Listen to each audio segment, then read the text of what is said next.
বাবা, আরে একটু আস্তে কথা বলো না, এখানে আওয়াজ আসছে। তুমি জানো না বাড়িতে বসে একটা মেধাবী ছাত্র অধ্যয়ন করছে, কোনো একটা জ্ঞান নেই না।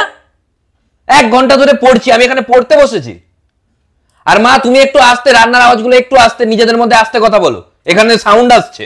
মানে কোনো জ্ঞান নেই না যে বাড়িতে বসে একটা অধ্যয়নরত মনোযোগী মেধাবী ছাত্র বসে পড়াশোনা করছে। আজকে বিরিয়ানি খাবো। আজকে বিরিয়ানি হয়নি। কি বিরিয়ানি হয়নি? এটা কি ধরনের কথাবার্তা?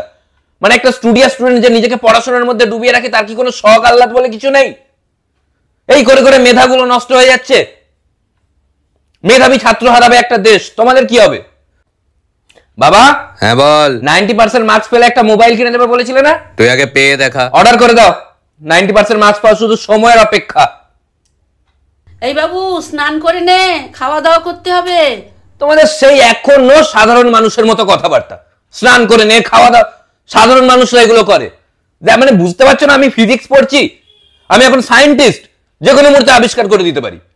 আরে কোনো নলেজ নেই। আমি যাব এখন খেতে যাব ওই রুমে, সময় নষ্ট হয়ে যাবে। আমাকে এই রুমে খাবার দিয়ে যাও। উফ, কত সময় নষ্ট করবো আমি। আর বলছি স্কুলে সাইকেলে যেতে প্রবলেম হচ্ছে, অনেক সময় নষ্ট হচ্ছে। একটা বাইক কিনে দেওয়ার ব্যবস্থা করো।